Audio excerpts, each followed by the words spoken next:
Quem está chegando para conversar ao vivo conosco é a pesquisadora do Observa DF, Andréia Cabelo. Andréia, bem-vinda mais uma vez. Bom dia. Bom dia.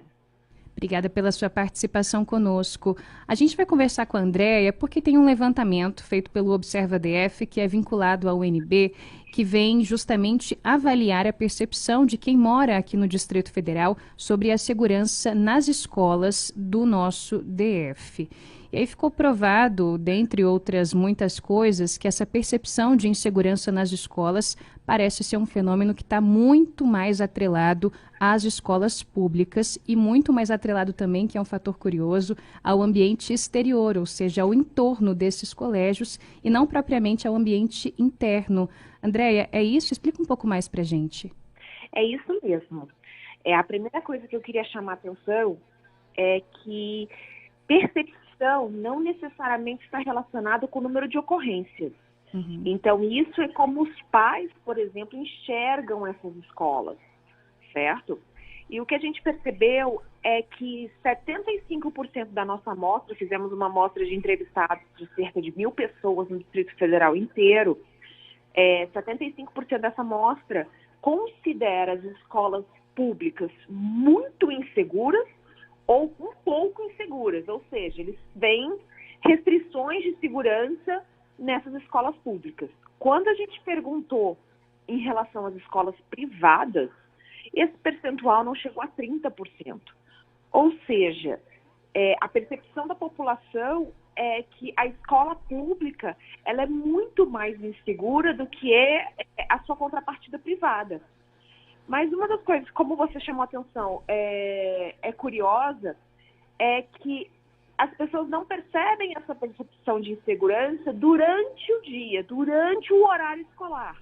O que elas veem? Elas têm medo de ir perto da escola à noite e elas têm medo do entorno da escola. Tanto que quando elas pedem, por exemplo, elas falam que há uma demanda maior por segurança, essa segurança não é necessariamente dentro da escola, ou seja, eu não estou pedindo para você colocar um policial dentro da escola. Eu quero que você garanta que o ambiente onde essa escola está inserida, ela seja mais seguro.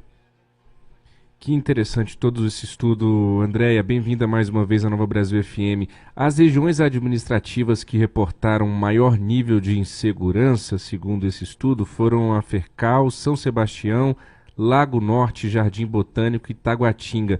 Vocês conseguiram identificar algumas características em comum nessas regiões administrativas que podem explicar essa maior prevalência do nível de insegurança nelas, Andréia?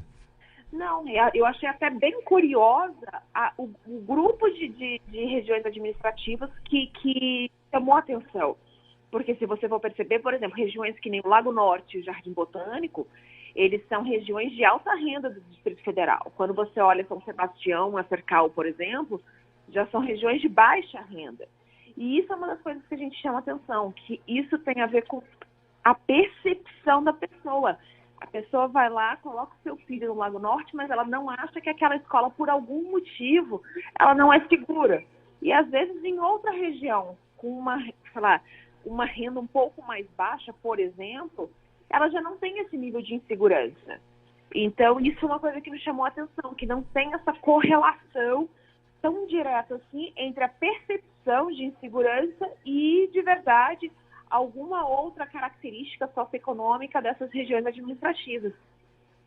Andréia, esse estudo de vocês, ele vem num momento e num contexto em que a gente tem noticiado reiteradamente, não só no noticiário local, mas especialmente no noticiário nacional, muitas ameaças, não é? De ataques às escolas, muitas pessoas concretizando essas ameaças, o que cria um ambiente, de fato, de insegurança, tanto para os alunos, quanto para os pais, para os professores, gestores, enfim.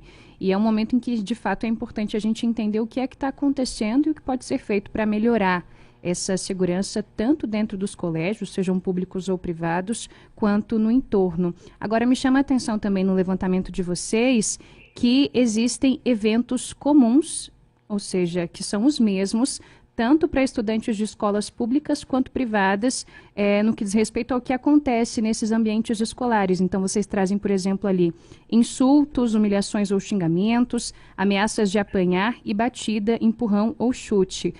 Quando essa violência, de alguma forma, acaba se concretizando, vocês percebem que não existe tão fortemente esse recorte de renda, por exemplo? Sim, o que a gente percebeu foi o seguinte, aqui até para chamar a atenção, já não é um dado de percepção. A gente perguntou o que aconteceu no último ano com algum menor de idade que estuda na escola pública ou que estuda na escola privada, que mora na sua residência, né? E o que a gente percebeu foi exatamente como você mencionou. Os atos que são mencionados como de fato ocorridos, eles são atos de menor potencial. Assim, eu não estou querendo minimizar, eu estou dizendo que muitas vezes eles são agressão verbais, ou seja, não chegam a ser agressão física, ameaças, e aí, quando escala um pouco, uma questão de batida, empurrão ou chute. É muito raro qualquer tipo de ameaça por arma de fogo, qualquer tipo de ameaça por faca, ou seja, ainda bem que esses últimos episódios que você mencionou, né, o último acho que tem menos de um mês até, eles são extremamente raros. Assim, quando a gente fala de problema de violência nas escolas ou de insegurança nas escolas, isso é algo que a gente também tem que ter em mente.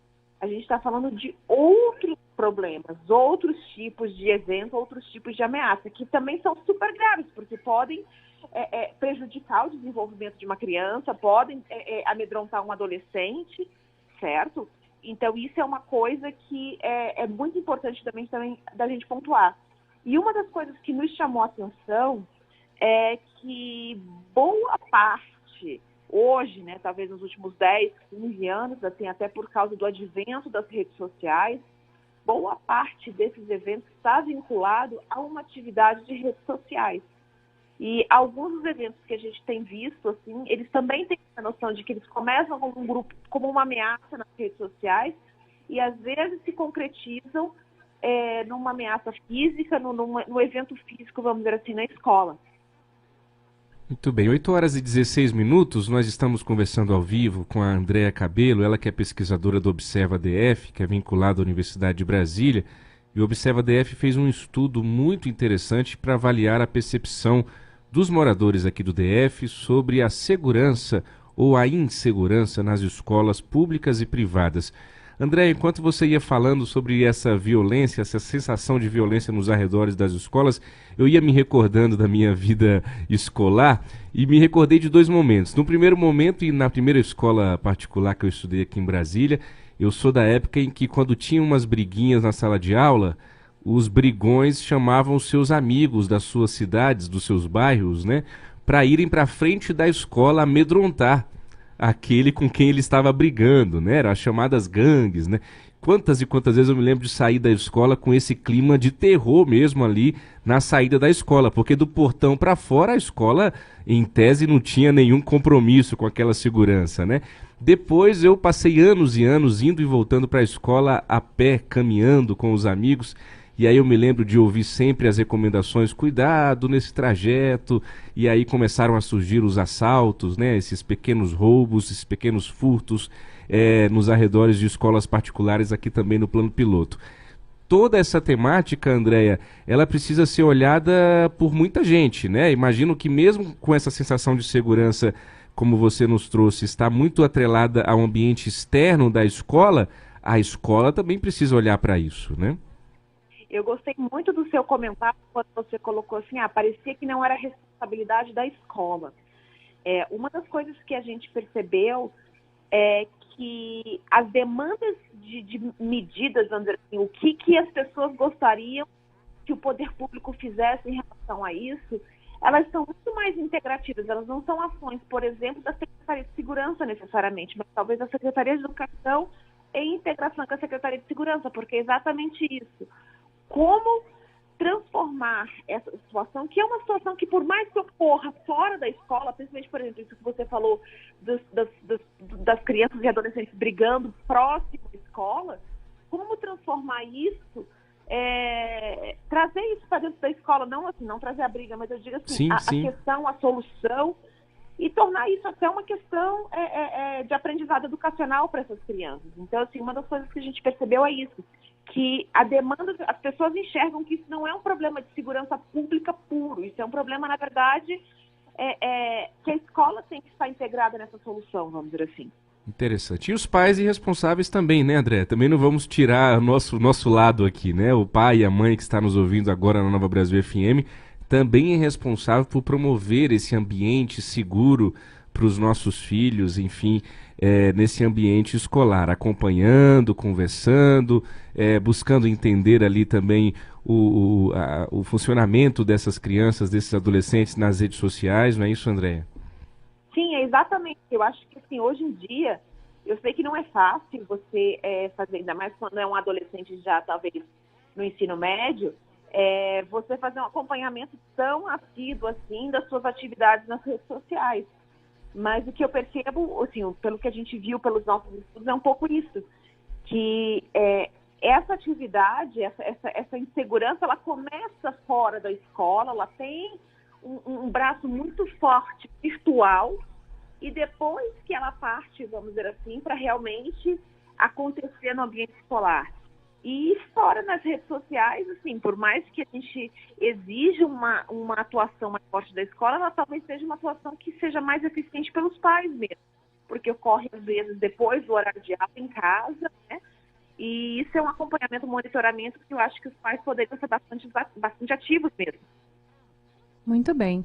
Essa foi a Andréia Cabello, pesquisadora do Observa DF, vinculada à Universidade de Brasília, a quem eu já agradeço a participação. Seja sempre bem-vinda à Nova Brasil FM, viu? Obrigada e bom dia a todos. Obrigada, Andréia. Agora são 8h20.